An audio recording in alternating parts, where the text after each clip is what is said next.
All right, today we're going to pull back the curtain on a strategy that powers the world's biggest brands. It's called customer segmentation. You know that feeling when you're scrolling online and an ad pops up for something you were just thinking about? Or when a store recommends a product that feels like it was picked just for you? It's kind of spooky, almost like magic, right? Well, that's what we're digging into today. We're going to demystify that so-called magic and show you exactly how these companies seem to know what you want.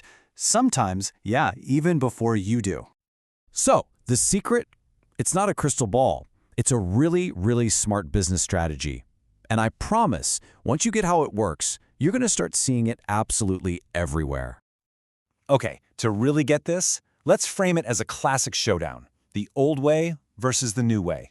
Think shotgun versus sniper rifle. So the old way, that was the shotgun approach. You just, blast one generic message out to the entire world and hope something sticks. It was loud, it was messy, and honestly, super wasteful. But the new way? Oh, that's the sniper rifle. It's all about precision. It's about finding very specific groups of people and sending a message crafted just for them. Zero wasted effort, zero wasted money. And that precision, that's the absolute heart of customer segmentation. If you want to boil it down, it's just smart sorting. It's how businesses stop guessing and start knowing. So how do they do this sorting? Well, it usually comes down to four main ways, four lenses they look through. Let's break them down one by one. First up, we've got the classic, demographics. This is the who you are bucket. It's all about the basic facts. So, we're talking about things like your age, your gender, your income, whether you have a family. For industries like, say, fashion or financial services, this stuff is gold. It pretty much defines what you need and, just as importantly, what you can actually afford. Okay, next up, geographic. This one's super straightforward. It's simply where you are. I mean, it just makes sense, right? You're not going to sell heavy winter coats in Hawaii, and you're probably not going to sell a ton of surfboards in North Dakota. Where you live has a huge impact on what you need, and smart companies know this and adjust what they sell you. All right, now things get interesting. We've covered the who and the where. Now let's talk about the why. This is where psychographics come in.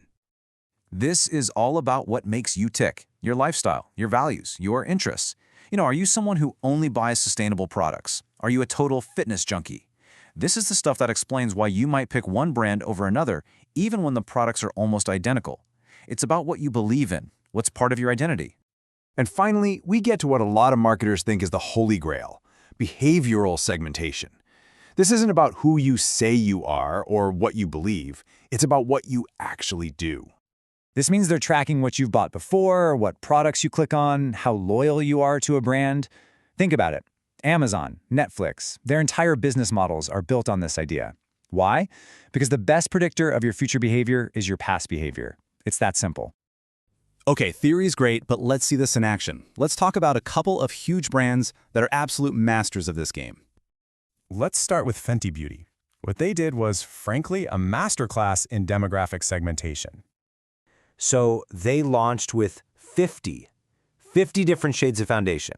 Now, you have to remember, at the time, most big brands offered maybe a dozen if you were lucky. The message was so clear, so powerful. For decades, the beauty industry had basically ignored a huge chunk of the population. Fenty came along and said, "We see you. We have a color for everyone." It was just an incredible example of finding a massive unmet need and filling it. And then you've got Netflix, right there, the kings of behavioral segmentation. They're constantly tracking how you use the service, how many people in your family are watching at once. Are you streaming in HD or 4K? And based on that behavior, they create their pricing plans. So if you're a single person who watches occasionally, you get the basic plan. If you're a big family with 5 screens going at once, you get the premium plan. It just feels fair, and for them, it means they get the most value out of every single type of user. So you might be asking, why do companies pour billions of dollars into this stuff? Well, as always, just follow the money. Get this, in 2023, the market for the software that does all this sorting, the customer analytics tools, was worth more than $14.5 billion. This isn't some little side project for companies. It is a fundamental part of how they do business. But wait, it gets crazier. The forecast for 2030? That number is expected to explode to almost $49 billion. This isn't just about getting ahead anymore. For a lot of companies, getting this right is about pure survival. And here's the payoff, the ROI. You're looking at profitability boosts of up to 25%. You get way more people responding to your ads, and maybe most importantly, you can cut the number of customers who leave you by a factor of 5. The data is clear. This strategy flat out works.